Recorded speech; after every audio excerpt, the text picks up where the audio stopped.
Lee from the Milken Institute is here now to break down what all this means. Good morning, Dr. Lee. Thanks for joining us again. Thanks for having me. You are in heavy rotation on early morning, and we appreciate your time. Now, tell me about the mechanics of this a little bit.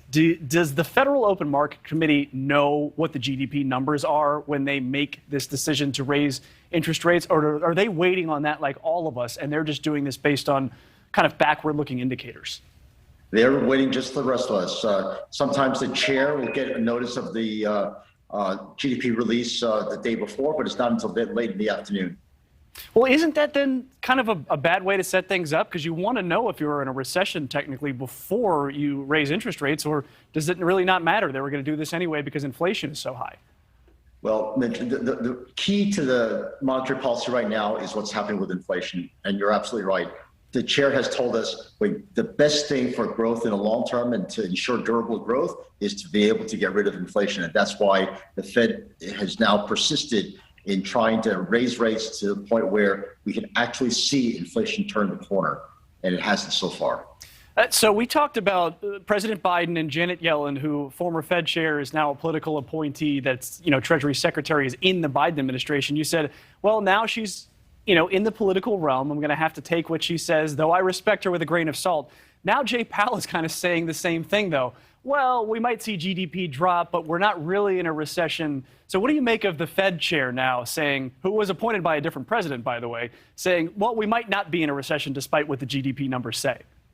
Well, actually, this is not too different than any Fed chair or official that we've seen in the history of the Federal Reserve. The Federal Reserve really is not in a position to declare it to be a recession or not. That's the role of the National Bureau of Economic Research, where they have some very specific set of criteria to look at. And that criteria really is hard to satisfy to know about because the data are so lagged. But I think that whether we're in a recession or not, it's not a bimodal sort of thing.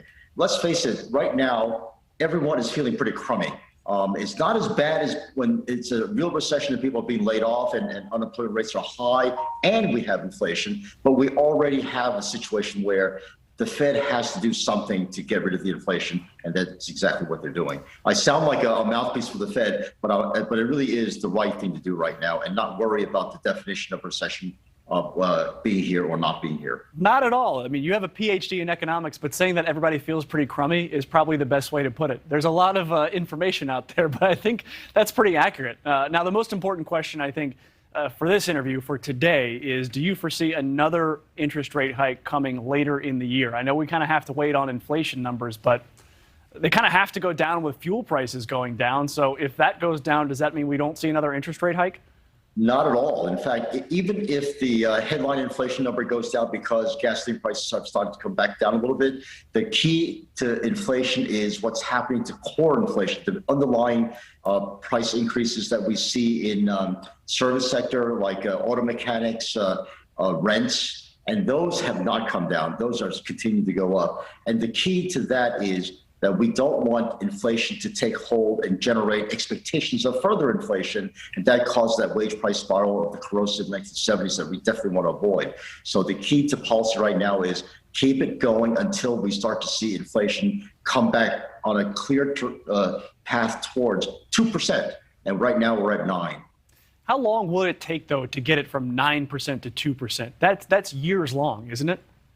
It may be years long, or it may be faster. It really depends on how much the supply comes back online again, and global supply chains get repaired, and more importantly, how fast people start to hold back on their spending. Right now, people are spending and changing their consumption patterns so that instead of discretionary expenditures like TV sets, they're starting to pay for gasoline and food. That's why, for example, Walmart earnings collapsed because they're not earning money by selling the high profit margin items anymore. People have really started to change their consumption behavior, and I think that's exactly what's needed by the Fed.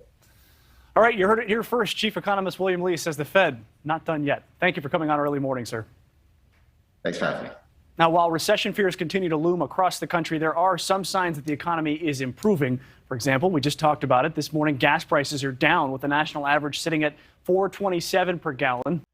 Thanks for watching. Go to NewsNationNow.com to find NewsNation in your cable lineup. And don't forget to click the red subscribe button below to get more of NewsNation's fact-based, unbiased coverage.